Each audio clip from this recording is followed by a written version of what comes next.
یہ طالبان کون ہیں، کہاں سے آ گئے ہیں؟ کوئی 30 سال پہلے تو ان کا کوئی تذکرہ نہیں تھا۔ ہاں، افغانستان میں طالب علموں کو طالبان کہہ دیا جاتا تھا، اس پہلو سے تو وہ موجود تھے، لیکن طالبان ایک سیاسی یا عسکری قوت کی حیثیت سے کیسے منظر پر آئے، اس کے لیے ذرا سرسری سا آپ کو جائزہ لینا ہوگا افغانستان کی تاریخ کے پچھلے 30-35 سالوں کا۔ افغانستان میں آپ کو معلوم ہے کئی سو سال سے ایک بادشاہی نظام چل رہا تھا، اور اکثر و بیشتر بڑا اطمینان کے ساتھ چل رہا تھا، امن کے ساتھ چل رہا تھا۔ اگرچہ افغانستان کے جو دیہی علاقے تھے ان میں رہنے والوں کی جو اکثریت، عظیم اکثریت ہے، وہ بڑی شدید مذہبی انداز کی تھی، نماز، روزہ اور اس پردہ، حجاب، یہ ان کے کلچر میں شامل ہے۔ یوں سمجھیے کہ یہ مذہب ہونے کا پہلو بعد میں آتا ہے، ان کے کلچر کا جز ہے۔ لیکن یہ ہے کہ جو بڑے شہر تھے، خاص طور پر کابل،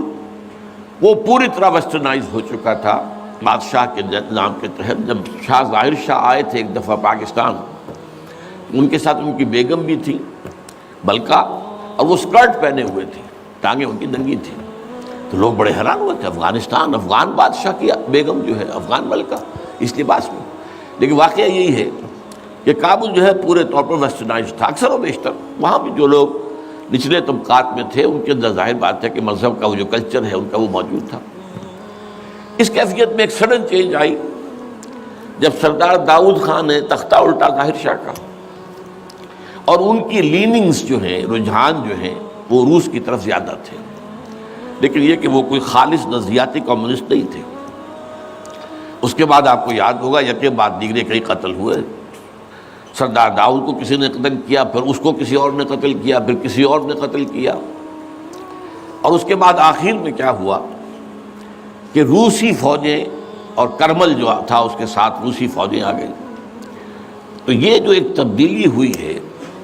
اس کے خلاف جو ہے اسلامی قوتوں کی طرف سے ریزنٹمنٹ آئی، اس لیے کہ اگرچہ ان تبدیلیوں کے دوران کمیونزم جو ہے وہ کم سے کم جو شہری علاقے تھے افغانستان کے، اس میں مضبوط قدم جما چکا تھا۔ پارٹیاں دو تھیں، پرچم اور خلق، لیکن ان دونوں کے درمیان فرق وہی تھا جو رشین ریولوشن میں مونشوکس اور بولشوکس کا تھا۔ پارٹیاں دو لیکن نظریہ ایک، کمیونزم ایک، قیادتیں دو جدا، دو پارٹیاں۔ اسی طریقے سے ان کی پارٹیاں دو تھیں، آپس میں ان کا جو ہے پاور سٹرگل بھی جاری تھی، لیکن کمیونزم کے اوپر وہ بالکل جو ہے پورے متفق تھے۔ اب یہاں پاکستان میں اس کا جو رد عمل ہوا اس کو سمجھیے، جو بہت صحیح ہوا۔ ابھی جب کہ وہ ریزسٹنس شروع ہوئی تھی اور روسی فوجیں نہیں آئی تھیں، ابھی گویا کہ ایک لوکل فینومینا تھا، گویا کہ سب کچھ جو ہے وہ افغانستان کے اندر، جس کو میلٹنگ پاٹ کہتے ہیں، اسی کے اندر تھا۔ تو اس وقت بھی ظاہر بات ہے کہ کمیونزم کے خلاف مسلمانوں کے اندر اور مذہبی مزاج کے لوگوں کے اندر ایک رد عمل شروع ہوا، ریزسٹنس شروع ہوا، اور ان میں خاص طور پر کالجوں اور یونیورسٹیوں کے طلباء کا حصہ بہت زیادہ تھا۔ یہ لوگ وہ جو ہیں یا تو جماعت اسلامی کے زیر اثر تھے، اور یا زیادہ تر جو ہے الاخوان المسلمون کے زیر اثر تھے۔ انہی کے لیڈروں میں حکمت یار تھے، گل مدین حکمت یار، انہی میں احمد شاہ مسعود، اور ان دونوں کی بڑی گہری دوستی تھی، بہت گہرے ایک دوسرے کے ساتھ یہ گویا کہ کامریڈز تھے اور ساتھی تھے۔ پھر استاد ربانی، عبد الرسول سیاف، اس قسم کے لوگ، ان لوگوں نے جو ریزسٹنس موومنٹ شروع کی،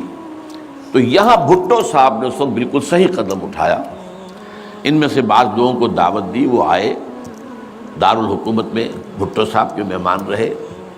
ان کی پیٹھ تھپ کی کہ ٹھیک ہے کرو کوشش، اور یقیناً کچھ نہ کچھ جو ہے انہیں مدد بھی دی ہوگی، لیکن یہ کہ اس کے بارے میں مجھے معلوم کچھ نہیں ہے۔ اندازہ ہے کہ جب بلایا ہے، پیٹھ تھپ کی ہے، اس لیے کہ ظاہر بات ہے ان کو معلوم تھا یہ کہ اگر جو ہے یہاں پر کمیونزم آ گیا اور خاص طور پر روس اگر قابض ہو گیا تو پھر اس کا اگلا قدم پاکستان ہے۔ گویا کہ وہ جو صدیوں پرانا خواب ہے روسیوں کا، وہ زار کے زمانے کا خواب ہے کہ سائبیرین ریچ جو ہے وہ بہت ہی چاہتا تھا کہ کسی طریقے سے یہ افغانستان اور پاکستان کو رونگتے ہوئے، اور وہ جو ہے بحیرہ عرب، عریبین سی اور بحر ہند، انڈین اوشن کے گرم پانیوں تک پہنچ جائے۔ لہذا افغانستان میں قدم جم گئے تو ظاہر بات ہے کہ اس کے بعد اگلا ہدف جو ہے وہ پاکستان ہوگا۔ تو یہ صورتحال تھی کہ جس میں بھٹو صاحب نے جو قدم اٹھایا وہ بالکل صحیح تھا۔ بعد میں جب روسی فوجیں آ گئیں، اب ایک ریزسٹنس شروع ہوئی زبردست۔ ان میں سب سے پہلی ریزسٹنس جو ہے وہ در حقیقت جو جہاد شروع ہوا ہے وہ جہاد فی سبیل الحریت تھا۔ اس کی بنیاد مذہبی نہیں تھی بلکہ آزادی، اس لیے کہ افغان قوم جو ہے وہ غلام رہنے کی عادی نہیں ہے، اس کے لیے ذہناً تیار نہیں، جذباتی طور پر تیار نہیں، یہ پوری تاریخ کی حقیقت ہے یہ۔ چنانچہ اسی زمانے میں جب روس کے خلاف جنگ جاری تھی اور جہاد ہو رہا تھا افغانستان میں، تو مارگریٹ تھیچر ایک دفعہ آئی تھی پاکستان کے دورے پر، اور وہ طورخم پر جا کر انہوں نے خطاب کیا تھا کچھ لوگوں سے، جس میں بڑے تاریخی جملے مجھے آج تک یاد ہیں۔ We learnt our lesson and the Russians will also soon learn their lesson۔ Afghanistan کے بارے میں ہم نے سبق سیکھ لیا تھا، ہم نے بار بار فوج کشی کی اور فتح کیا، لیکن اپنا قبضہ برقرار نہیں رکھ سکے۔ اسی طریقے سے بالفرض اگر روس نے قبضہ کر بھی لیا تو وہ یہاں رہ نہیں سکے گا۔ یہ سبق جو ہے ہم نے تو سیکھ لیا ہے، روسی بھی سیکھ لیں گے۔ بہرحال اس وقت جو صورتحال پیدا ہوئی اس میں ایک فیکٹر جو نیا آیا اس کو ذہن میں رکھیے۔ اس وقت پورے عالم اسلام میں احیاء اسلام اور نفاذ شریعت کا ایک جذبہ پروان چڑھ رہا تھا۔ یہ جذبہ شروع ہوا ہے کب؟ جب کہ کولونیل رول کا بستر طے ہونا شروع ہوا۔ یہ یورپین جو پاورز تھی انہوں نے اپنا بسترا رول کرنا شروع کیا، تو جیسے جیسے مسلمان ممالک آزاد ہوئے ان کو یاد آیا، جیسے آدمی کو نیند سے اٹھے تو یاد آیا کہ میں نے کوئی خواب دیکھا تھا، یاد آیا کہ ہمارا بھی تو ایک نظام ہوتا تھا نا، یہ انگریزوں کے آنے سے پہلے یا ولندیزیوں کے آنے سے پہلے یا فرانسیسیوں کے آنے سے پہلے یا اطالویوں کے آنے سے پہلے یا اسپینیئرز کے آنے سے پہلے یہ آخر ہمارا ایک نظام تھا، تو اب ہم اس نظام کو دوبارہ قائم کریں۔ یہ ایک جذبہ تھا، اگرچہ مبہم تھا، واضح نہیں تھا، اور یہ کہ آج کے دور میں اسلامی نظام کیا ہوگا، کیسے ہوگا، اس کے کوئی واضح تصورات نہیں تھے، لیکن جذبہ موجود تھا۔ اسی کو علامہ اقبال نے جو ہے ابلیس کی زبان سے کہلوایا ہے، وہ ابلیس کی مجلس شورا میں، کہ ہے اگر کوئی خطر مجھ کو تو اس امت سے ہے،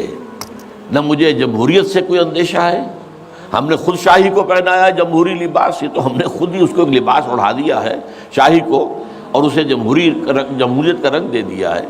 وہ انڈیویجول ساورنٹی کی بجائے پاپولر ساورنٹی، کلیکٹیو ساورنٹی، وہ شرک جو کا تو ہے، کفر جو کا تو ہے، اور نہ مجھے اشتراکیت سے کوئی اندیشہ ہے۔ کب ڈرا سکتے ہیں مجھ کو اشتراکی کوچہ گرد؟ ہاں ہے اگر کوئی خطر مجھ کو تو اس امت سے ہے جس کی خاکستر میں ہے اب تک شرار آرزو۔ یہ جو جذبہ تھا اور یہ جو تڑپ تھی، یہ اگرچہ پورے عالم اسلام میں تھی، لیکن کہیں بھی اس کی کوئی کامیابی کی صورت نظر نہیں آ رہی تھی، جذبہ موجود تھا۔ اس وقت ایسا ہوا کہ جہاد افغانستان کو ایک تو اس جذبے نے سپورٹ کیا،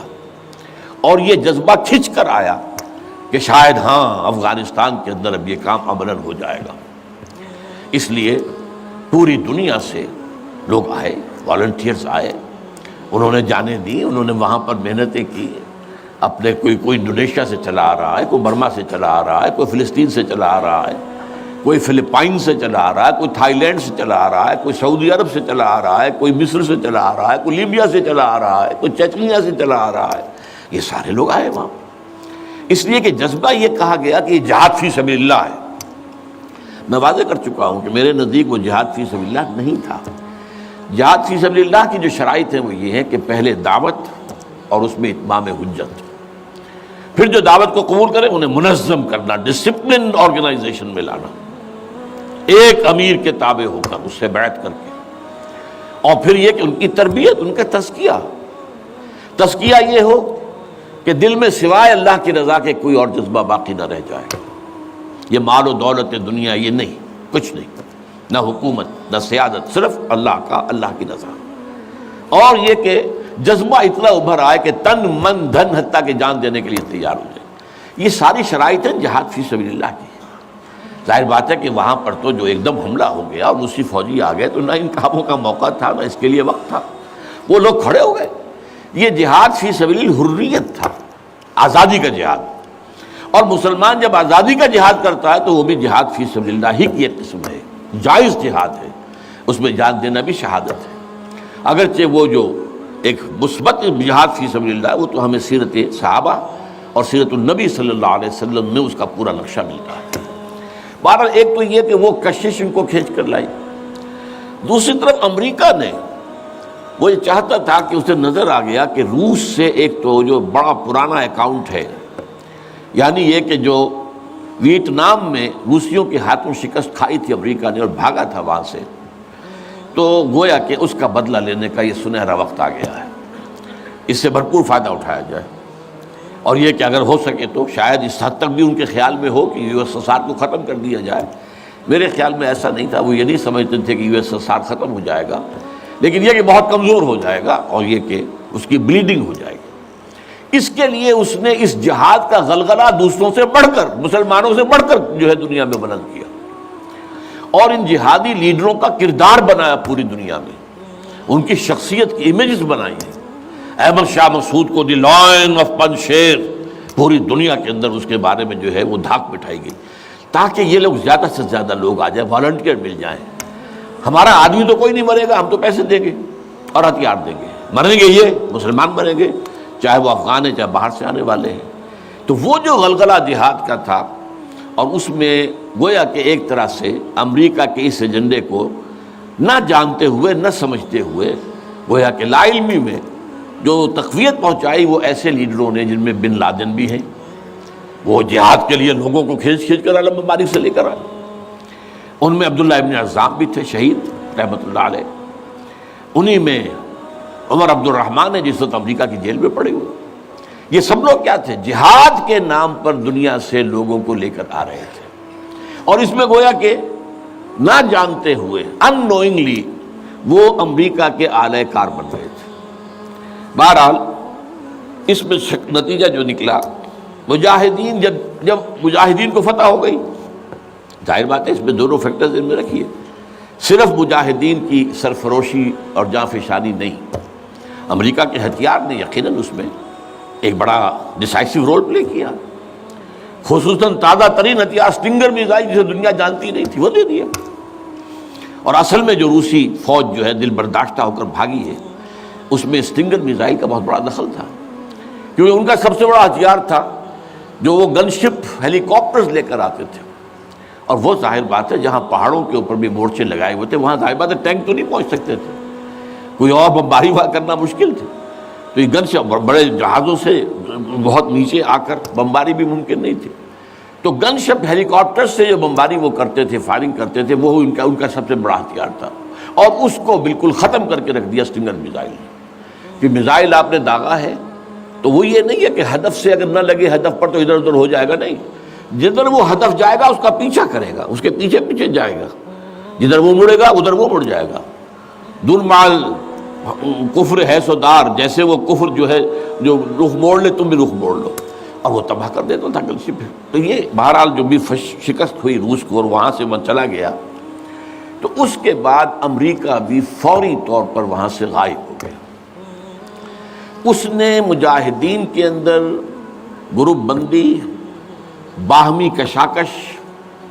یہاں تک کہ باہمی دشمنی کے بھی بیج بو دیے تھے، اور اس میں آئی ایس آئی بھی رول اس نے پلے کیا ہے۔ آئی ایس آئی یہ چاہتی تھی کہ یہاں کوئی ایک مضبوط ایسی حکومت نہ بن جائے کہ جس کو جو ہمارے پھر کنٹرول میں نہ رہے، لہذا آئی ایس آئی والوں کا جو بھی رول ہوگا نیتی سے پاکستان کے لیے۔ لیکن یہ مجھ سے ایک مجاہدین لیڈرز میں سے ایک صاحب نے خود کہا کہ ہمیں لڑوایا آئی ایس آئی نے، میں نہیں کہہ سکتا کتنی اس میں درستی ہے اور کتنی غلطی ہے، لیکن امریکہ نے یہ کیا کہ لڑا کر ان کو بجائے اس کے کہ کوئی حکومت وہاں قائم کرواتا اور آرام کے ساتھ وہاں سے رخصت ہوتا، اس حکومت کو مستحکم کر کے، جیسے کہ وہ اپنا سر توڑ زور لگا رہا ہے عراق کے اندر کہ یہاں کوئی حکومت جو ہے وہ قائم ہو جائے، مستحکم ہو جائے، پھر یہاں سے ہم رفتہ رفتہ نکلے، وہ فوراً بھاگے آپس میں وہ جو ہے دشمنی کے بیج بو کر۔ نتیجہ کیا نکلا؟ وہ جہاد فی سبیل اللہ فساد فی سبیل اللہ بدل گیا، وہ تباہی آئی ہے افغانستان پر جو پہلے نہیں آئی تھی، روسیوں کے ہاتھوں نہیں آئی تھی، خاص طور پر کابل میں اصل تباہی و بربادی جو ہے خانہ جنگی سے آئی ہے۔ اور اس کا ایک اور نتیجہ یہ نکلا کہ مختلف علاقوں میں وار لارڈز نے اپنی چھوٹی چھوٹی حکومتیں ریاستیں قائم کر لی۔ وار لارڈز، ہتھیار ان کے پاس ہیں، اور وہ ہتھیار جو ہیں اس جنگ کے اندر امریکہ کے دیے ہوئے ان کے پاس بہت کافی جو ہے ابھی موجود تھے، ان کا اسلحہ خانہ تھا، تو اپنے علاقے معین کر لیے۔ اور وہاں یہ ہے کہ انہوں نے ٹیکس لینے شروع کی، جگہ ٹیکس، جو بھی گاڑی گزرے، بس گزرے، کوئی منی بس گزرے، کوئی ٹیکسی گزرے، ٹیکس دو۔ یہاں سے نکل کر اگلے میں گئے تو وہاں پھر ٹیکس دو، وہاں سے نکل کر اگلے کوئی وار لارڈ کا علاقہ گیا وہاں ٹیکس دو۔ اور نہ صرف یہ کہ ٹیکس، بلکہ وہ یہ بھی کہا جاتا ہے کہ وہ خوبصورت عورتوں کو بھی اتار لیتے تھے اور خوبصورت لڑکوں کو بھی اتار لیتے تھے۔ یہ جو صورتحال تھی، اس سے افغان لوگوں کا کہ ناک میں دم آ گیا، سخت پریشان ہو گئے۔ اچھا، یہ جو میں نے کہا ہے کہ یہ امریکہ نے جو مجاہدین کی قیادت تھی اسے آپس میں لڑا کر پھر یہاں سے بھاگ جانے کے اندر آفیل سمجھی، اس کی وجہ یہ تھی امریکہ کو اندیشہ تھا کہ یہ لوگ پڑھے لکھے جدید تعلیم یافتہ ہیں، یہ انجینئرز ہیں، گلبدین حکمت یار، احمد شاہ مسعود، استاد ربانی، بڑے عالم ہیں، فاضل ہیں، عبد الرسول سیاب الازہر کے پڑھے ہوئے تھے، اسی طریقے سے صبغت اللہ جو ہیں وہ بھی بڑے عالم آدمی تھے اور پڑھے لکھے آدمی تھے، جدید تعلیم یافتہ بھی اور قدیم تعلیم یافتہ بھی۔ تو اس اعتبار سے انہیں اندیشہ تھا ان لوگوں کی حکومت بن گئی اگر تو یہ ایک ماڈرن اسلامک اسٹیٹ بنا دیں گے، اور یہ وہ شے ہے جو ہمارے لیے سب سے زیادہ خطرناک، سب سے زیادہ ناپسندیدہ معاملہ ہوگا، اس لیے کہ اگر واقع طرح کی ماڈرن اسلامک اسٹیٹ وجود میں آ گئی تو ہمارے نظام کا خاتمہ ہو جائے۔ وہ تو یہ کہ سورج طلوع ہوتا ہے تو تاریکی تو جائے گی، رات کو تو جانا ہی جانا ہے، وہ تو جب تک سورج طلوع نہیں ہوتا رات کی تاریکی ہے، یہ انہیں اندازہ تھا خوب۔ بہرحال اس لیے انہوں نے خاص طور پر ان کو آپس میں لڑایا بھی۔ اس کے بعد یہ ہے کہ جب افغانستان کے لوگوں کے ناک میں دم آ گیا تو اب یہ ایک مرد مجاہد ملا عمر کھڑا ہوا، وہ کوئی بڑا عالم دین نہیں بلکہ پوری طرح جو ہے وہ تعلیم یافتہ بھی نہیں ہے عربی مدارس وغیرہ سے، اور ان کے ساتھ عربی مدارس کے طلباء طالبان وہ کچھ کھڑے ہو گئے، کمر کس لیے کہ اب یہاں کسی طرح امن قائم کیا جائے۔ یہ پکار ایسی تھی کہ جو گویا کہ افغانوں کے دل کی پکار تھی، تنگ آئے ہوئے تھے ان وار لارڈ سے اور ان کے مظالم سے اور ان کے استحصال سے، لہذا وہ جہاں گئے ان کا استقبال ہوا، بہت سے لوگوں نے اپنے ہتھیار ان کے حوالے کر دیے، یہاں تک کہ گلبدین حکمت یار جو بالکل کابل کے پاس پڑا ہوا تھا اپنی فوجیں لے کر، اور گویا کہ وہ کسی فائنل اسالٹ کی تیاری میں تھا، جب یہ آئے ہیں تو اس نے راستہ دے دیا اور خود پیچھے ہٹ گیا۔ اس طریقے سے یوں سمجھیے کہ در حقیقت افغانستان میں ان طالبان کی حکومت جو ہے یہ گاڈ گیون ہے۔ وہ جو ایک شعر ہے کہ خود بخود تیار ہے پکے ہوئے پھل کی طرح، دیکھیے گرتا ہے آخر کس کی جھولی میں فرنگ۔ تو یہ حالات نے اس درجے صورت اختیار کر لی تھی کہ یہ طالبان کو کوئی ریزسٹنس نہیں ملی اور ان کی جو ہے ایک حکومت قائم ہو گئی، بلکہ یہ گویا کہ اللہ تعالیٰ کی جو ہے حکمت کا ایک ظہور ہوا ہے۔ اس میں امریکہ نے اور امریکہ کے کہنے پر پاکستان نے، سعودی عرب نے، امارات نے طالبان کو سپورٹ کیا۔ بے نظیر کی حکومت تھی، کہاں بے نظیر جیسے سیکولر ذہن کی اور آزاد خیال قسم کی عورت، کہاں طالبان مولوی ملاٹے ان کے خیال کے مطابق۔ سعودی عرب نے امریکہ کے حکم سے مدد دی، امارات نے مدد دی، پاکستان نے تسلیم کر لیا، سعودی عرب نے تسلیم کر لیا اور امارات نے تسلیم کر لیا۔ ان کی جو ہے ایمبیسڈرز وہ آ کر یہاں بیٹھ گئے۔ اس کی وجہ کیا ہے؟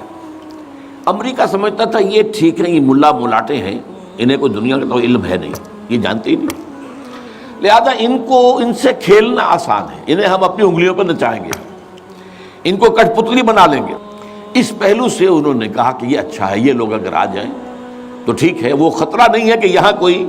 ایک ایسا اسلامی نظام سامنے آ جائے جو جدید دنیا کے تمام تصورات و تقاضوں کو بھی پورا کرتا ہو اور کتاب و سنت کے تقاضوں کو بھی پورا کرتا ہو، اس کا کوئی اندیشہ نہیں ہے، لہذا انہیں مدد دی۔ لیکن ہوا کیا؟ دو کام ایسے ہوئے ہیں کہ ایک تو افغانستان کے 90% علاقے پر قبضہ جو ہوا تو امن، کلی امن، چوری ختم، ڈکیتی ختم، زنا بالجبر ختم، زنا ختم، تو اب آنکھیں کھل گئی امریکہ کی یہ کیا ہو رہا ہے؟ اور ملا عمر کے ایک حکم پر پاپی کی کاشت زیرو۔ اب یہ ہے کہ کفر کے ایوانوں میں پوری دنیا میں خطرے کی گھنٹیاں بجیں۔ یہ معاملہ کیا ہے؟ نارضت عشق کے خونی جگرے پیدا شد، حسن لرزید کے صاحب نظرے پیدا شد۔ یہ تو ہم جس سے ڈر رہے تھے، جس کا ہمیں خوف تھا، جس کا ہمیں اندیشہ تھا، وہ تو حقیقت سامنے آ رہی ہے۔ ابھی تو پورا نظام کی کوئی بات نہیں ہے، ابھی تو انہوں نے چند سزائیں نافذ کی ہیں، اس سے زیادہ تو ابھی ان کا کانسرٹ بھی کوئی نظر نہیں آیا۔ ہم خود جب گئے ہیں وہاں پر، میں ایک وفد لے کر گیا ہوں، تو نہ ان کے ذہن میں کوئی سیاسی نظام کا کوئی واضح تصور تھا، نہ میں نے ان سے پوچھا آپ کی کوئی پارلیمنٹ مجلس شورا مجلس ملی کہ نہیں کوئی نہیں ہے، نہ کوئی معاشی نظام کا ان کے سامنے نقشہ تھا۔ میں نے پوچھا کہ آپ کے یہاں بینک ہیں کہ نہیں ہے، میں نے کہا آپ اپنا پیسہ کہاں رکھتے ہیں؟ ہمارے پاس پیسہ ہے ہی نہیں۔ مطلب یہ کہ یہ کوئی نظام کی بات تھی نہیں، لیکن یہ کہ چوری کا ہاتھ کاٹنا، زنا کی سزا دینا، رجم کرنا، قتل کے بدلے قتل علی الاعلان میدان کے اندر، اور سر جو ہے قلم کرنا یا سینے کے اندر۔ ایک صاحب نے جو کہ آئی وٹنس تھے، انہوں نے دیکھا تھا کہ ایک شخص نے ایک دوسرے شخص کو قتل کیا سینے میں خنجر بھونک کر،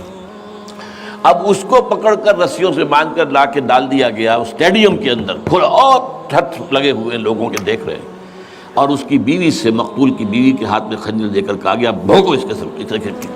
اس کے سینے کے اندر، اس نے کیا۔ اب یہ جو مناظر ہیں ان کو دیکھنے کے بعد کیا کہیں کوئی جرم رہ جائے گا؟ جیسے کہ اس سے پہلے بھی تھا معاملہ دنیا کے سامنے کہ سعودی عرب جو ہے وہ کرائم فری ایک معاشرہ بن گیا تھا جب سے وہاں پر اسلامی جو حدود اور تعزیرات نافذ ہوئی۔ یہ معاملہ انہوں نے دیکھ لیا کہ یہ تو ہو گیا،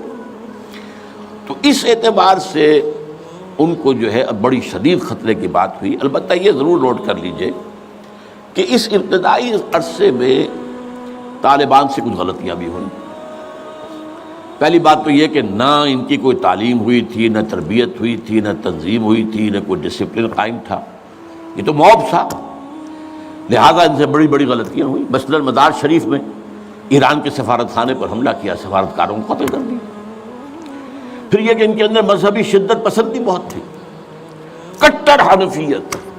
اور اس کے اندر کچھ نہ کچھ تشدد کا ایلیمنٹ بھی۔ ظاہر بات ہے ان عام لوگوں کے ان پڑھ لوگ، اب ان کے ذہن میں جو چیزیں تھیں، داڑھی جو ہے سنت موقدہ ہے، نہیں رکھتا اس کو سزا دو، اور حجام جو ہے اس کا سر قلم کر دو اگر وہ شیونگ کرتا ہے تو۔ اسی طریقے سے پردے کا شدت کے ساتھ نفاذ کیا گیا، عورتیں باہر کیوں نکلیں، اپنے گھروں میں رہو، یا یہ کہ پورا برقع لے کر نکلو۔ جو بھی آپ کے ہاں دنیا بھر میں شٹل کاک جس کو کہتے ہیں، وہ جو ایک خیمے کی شکل میں ہوتا ہے، تو وہ نہیں رہو۔ تو اس حوالے سے تشدد پسندی بھی ہوئی ہے، اور کچھ غلطیاں بھی ہوئی ہیں، کچھ زیادتیاں بھی ہوئی ہیں، اور کچھ انتہائی تنگ نظر مذہبیت بھی ہوا۔ یہ حقائق ہیں جو ہمیں ماننے پڑیں گے۔ اب جب پوری دنیا کے اندر یہ ایک خطرے کی گھنٹیاں بج گئیں عالم کفر کے اندر کہ نارضت عشق کہ خونی جگر پیدا شد، وہ تو آ گیا، خونی جگر رکھنے والا وہ تو سامنے آ گیا، وہ خطرہ جس سے اب ڈر رہے تھے، کہاں رہے تھے۔ اس لیے کہ آپ کو معلوم ہے کہ جب USSR کا خاتمہ ہوا ہے اور اس کے بعد جو ہے نیٹو کو اثر نو آرگنائز کرنے کی باتیں شروع ہوئیں، توسیع کی شروع ہوئی، تو کسی سے نے پوچھا نیٹو چیف سے، گورنر ان چیف سے، کہ اب آپ کس کے لیے، آپ کا جو دشمن تھا جس کے لیے آپ نے سارے دھندے بنائے تھے، سیٹو بھی تھا، سینٹو بھی تھا، اور نیٹو بھی تھا، اور سب سے بڑا معاملہ نیٹو کا تھا، تو اب تو تمہارا وہ دشمن ختم ہو گیا، تمہارے سامنے، تمہارے گھٹنوں میں، تمہارے قدموں میں پڑا ہوا ہے، تم سے مدد کی بھیک مانگ رہا ہے، تو تمہیں کیا خوف ہے؟ تو انہوں نے کہا ہمیں اب اسلامک فنڈامنٹلزم کا خطرہ ہے۔ اس کے لیے گویا کہ they started to gird up their loins، اپنی جو ہے کمر کسنے کے لیے انہوں نے پروگرام بنا لیا۔ اور اس کے لیے نوٹ کیجئے 9/11 کا حادثہ فاجعہ خود کروایا، یہ ثابت شدہ حقیقت ہے اس وقت۔ اس میں طالبان کا تو خیر 0% بھی کوئی امکان نہیں، اس میں القاعدہ کا بھی کوئی حصہ نہیں۔ یہ ضرور معلوم ہوتا ہے کہ ان میں جن لوگوں کو انہوں نے اپنے آگے رکھ لیا تھا دنیا کو دکھانے کے لیے، کچھ نوجوان قسم کے جو پائلٹس تھے جنہوں نے چھوٹے چھوٹے جہازوں پر، چڑیوں جیسے جہازوں پر تربیت حاصل کی تھی، دکھانے کے لیے انہوں نے کیا ہے یہ، ان میں سے کسی کا تعلق غالباً کوئی تعلق تھا جو کہ اسامہ ابن لادن کے ساتھ، جس پر کہ ان کو اس نے یہ کہہ دیا تھا کہ عنقریب ایک بہت بڑا واقعہ ہوگا، بس اس حد تک بات صحیح ہے۔ باقی قطعاً کوئی نہ اسامہ ابن لادن کا حصہ، یہ کروایا موساد نے، نیو کونز نے، CIA نے۔ کیوں کروایا؟ اس لیے کہ ان کے سامنے اب افغانستان کے اندر ایک بہت بڑی فوج کشی کرنے کے لیے ایک بہت بڑی طاقت کی ضرورت ہے، اور یہ بہت بڑی طاقت جو ہے اس کے لیے امریکہ کا جو پبلک اوپینین ہے تیار نہیں ہوگا جب تک کہ اتنا بڑا کوئی حادثہ نہ ہو جائے، اور دنیا کی بھی بڑی کولیشن نہیں بنے گی جب تک کہ اتنا بڑا کوئی حادثہ نہ ہو جائے۔ یہ انہوں نے خود کرایا، اس لیے کہ اس سے پہلے یہ ایک اور بات جو ہے وہ بیچ میں آ گئی ہے، لیکن میں بیان کر دوں کہ یہ تو 90s کے اندر، لیٹ 90s میں بات ہو گئی تھی کہ امریکہ میں جو ٹاپ کے تھنک ٹینکس تھے وہ سوچ رہے تھے کہ 21ویں صدی میں امریکہ اس گلوب کی سپریم سپر پاور کیسے رہے، اپنی اس پوزیشن کو جو حاصل ہو گئی ہے اس وقت اور بھی مضبوط کرے۔ ابھی رشیا اور چائنا تو اس کے دائرے اقتدار سے باہر ہے، ابھی بھارت بھی تقریباً باہر ہے، لیکن آگے بڑھا کر گلوبل پوری طرح، اور کیسے ہو یہ کہ اسے برقرار کیسے رکھے۔ تو اس پر ان کے تھنک ٹینکس تھے، اور اسی پر ان کا ایک مقالہ شائع ہوا تھا، امریکہ نیڈز اے پرل ہاربر۔ امریکہ کو ایک پرل ہاربر جیسے واقعے کی ضرورت ہے۔ اب یہ تاریخی بات سمجھ لیجئے، امریکہ دوسری عالمگیر جنگ تک، سیکنڈ ورلڈ وار تک انٹرنیشنل معاملات میں کبھی آیا ہی نہیں تھا۔ وہ تو بڑے آرام سے تھا، دو اوشنز کے درمیان، ادھر اٹلانٹک ہے ادھر پیسیفک ہے، ظاہر بات ہے کہ ان قریب کوئی دشمن ہے ہی نہیں، لہذا اسے تو اپنا معیار زندگی بہتر بناؤ، اپنے حالات بہتر بناؤ، اپنے انوائرمنٹس بہتر بناؤ، اپنا یہ کرو اپنا وہ کرو، بس۔ سیکنڈ ورلڈ وار میں بڑی شدید ضرورت پیدا ہوئی الائز کو، جب جرمنی اور جاپان جو ہے کا بھرکس نکال رہے تھے کہ کسی طرح امریکہ کو آمادہ کیا جائے۔ چرچل بھی گیا، اس نے بھی خوشامدید کی، یہ بھی کہا جان لو اگر ہم ختم ہو گئے تو نیکسٹ باری تمہاری ہوگی، پھر یہ نازی جو ہے تمہیں چھوڑیں گے نہیں۔ پھر بھی وہاں کی پبلک اوپینین جو ہے موبلائز ہونے کو تیار نہیں تھی۔ اب اس کے اوپر ایک کام یہ ہو گیا، جاپانیوں نے بہت بڑا بلنڈر کیا، پرل ہاربر پر، ایک بہت دور دراز کی وہ بندرگاہ تھی جہاں امریکہ کا ایک بہت بڑا جو نیوی کا بیس تھا، اچانک اس پر حملہ کیا، بے شمار ان کے جہاز جو ہے غرق کر دیے، بے شمار لوگ مارے گئے، اور بے شمار لوگ جو ہیں وہ زخمی ہوئے یا یہ کہ معذور ہوئے۔ اس پر غصہ چڑھا ہے امریکہ کو، اور وہ سویا ہوا شیر جاگا ہے، اور اس پر پھر وہ سیکنڈ ورلڈ وار میں آیا میدان میں، اور ظاہر بات ہے کہ جرمنی کو شکست اسی نے دی ہے، اور یہ ہے کہ اسی کی فوجیں تھی کہ جو اتری ہیں نارمنڈی کے ساحل کے اوپر، اور اس کے بعد جو ہے پاسا پلٹا جنگ کا۔ تو اس اعتبار سے یہ خیال کیا گیا کہ کوئی نہ کوئی پرل ہاربر جیسا حادثہ اگر نہیں ہوگا تو امریکن پبلک اوپینین نہیں کھڑی ہوگی، نہ وہ خرچ جو ہے وہ اس کے لیے منظوری دینے کو تیار ہوں گے۔ آخر billions and billions and billions کا معاملہ ہوتا ہے، یہ کوئی ملینز کا تو نہیں ہوتا، لہذا اس کے لیے ظاہر بات ہے کہ وہ کانگریس اور سینیٹ اور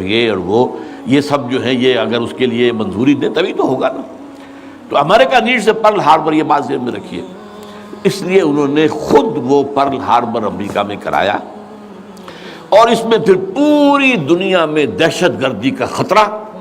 اور دہشت کا خوف، اور سب سے بڑھ کر امریکہ میں جو سیکیورٹی میجرز لیے گئے ہیں امریکہ میں، ان کا آپ تصور نہیں کرتے، بلینز اور بلینز آف ڈالرز جو ایک شخص کی طرح لی جا رہی ہے، فون ٹیپ کرنے کی بھی اجازت دے دی گئی جو امریکہ میں نہیں تھا۔ وہاں جو پرسنل آزادیاں تھیں، انفرادی آزادیاں، ان کا بڑا چرچا تھا، وہ تو ان کا بڑا چیمپئن تھا، لیکن یہ کہ سارا جو ہے ان کی پرائیویسی کا بھی بیڑا غرق، ان کا یہ سب کچھ، ان کے اوپر پابندیاں، اور جو کچھ بھی باہر سے آنے والے ہیں ان کا جس طریقے سے وہ اپنے ایئرپورٹس کے اوپر جو ہے تقریباً نیم برہنہ کر کے ان کی جو ہے تلاشی لینا، یہ سارا کچھ، اور اس پر جو انہوں نے اپنے پورا نظام بنایا انٹیلیجنس کا اور معلومات پہنچانے کا، اس کے اوپر ان کا بے شمار خرچ ہوا۔ بہرحال اس میں عیسائیوں کی صلیبی جنگ کا جذبہ بھی شامل کر دیا گیا۔ ایک امریکہ کی supreme soul, supreme power on earth ہونے کا مقصد۔ نمبر 2، صلیبی جنگ کا جذبہ سویا ہوا، اسے بھی جگایا۔ یہ بش نے بھی کہا تھا، لیکن بعد میں اس نے کہا غلطی ہو گئی، اس نے لفظ واپس لیا تھا، کروسیڈ۔ لیکن یہ ہے کہ فلاڈلفیا، یہ جو امریکہ کا ایک اہم شہر ہے، وہاں سے ایک شائع ہوتا ہے ماہنامہ فلاڈلفیا ٹرمپٹ، اس کے مدیر نے، یہ پروٹیسٹنٹس کا ہے، اور جو ایونجلسٹ کہلاتے ہیں وہاں پر، جو کہ خاص طور پر پرچارک ہیں انجیل کے، یہ ان کا رسالہ ہے۔ اور انہوں نے یہ لکھ دیا تھا، یہ میں نے اپنے 2 کتابچوں میں کور پر شائع کیا ہوا ہے، وہ بہت خوبصورت، کہ ڈوم آف دی راک جو ہے، جو گنبد سقرا ہے، تو اس کے اوپر جو ہے بڑا خوبصورت تصویر دے کر کہ many people think that crusades are a thing of the past,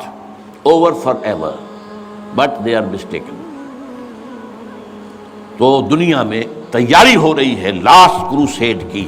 یہ اس کے اپنے الفاظ ہیں، اور یہ پورا ایک مکتبہ فکر ہے، ایک پورا ان کا جو ہے بہت آبادی کے اندر بہت انفلوئنشل حصہ ہے۔ پروٹیسٹنٹ کے اندر خاص طور بیپٹسٹ کے اندر ایونجلسٹ، یہ نیو کونس یا بورن اگین کرسچنز، یہ اصطلاحات جو ہیں اگر آپ پڑھتے ہوں، یہ سب ایک طبقہ ہے جو اصل اعلی کار ہے یہودیوں کا۔ بہرحال تو اس نے صلیبی جنگ کا بھی جذبہ شامل کر دیا، جس کا نتیجہ کیا نکلا؟ تاریخ انسانی کی عظیم ترین کولیشن بنی ہے۔ کبھی دنیا میں اتنی بڑی کولیشن نہیں بنی جتنی افغانستان کے خلاف بنی۔ امریکہ ہے، یورپ ہے، باقی ساری جو مغربی قوتیں ہیں، اور ادھر یہ ہے کہ رشیا کی بھی آشیرواد حاصل ہے، چائنا کی بھی آشیرواد حاصل ہے۔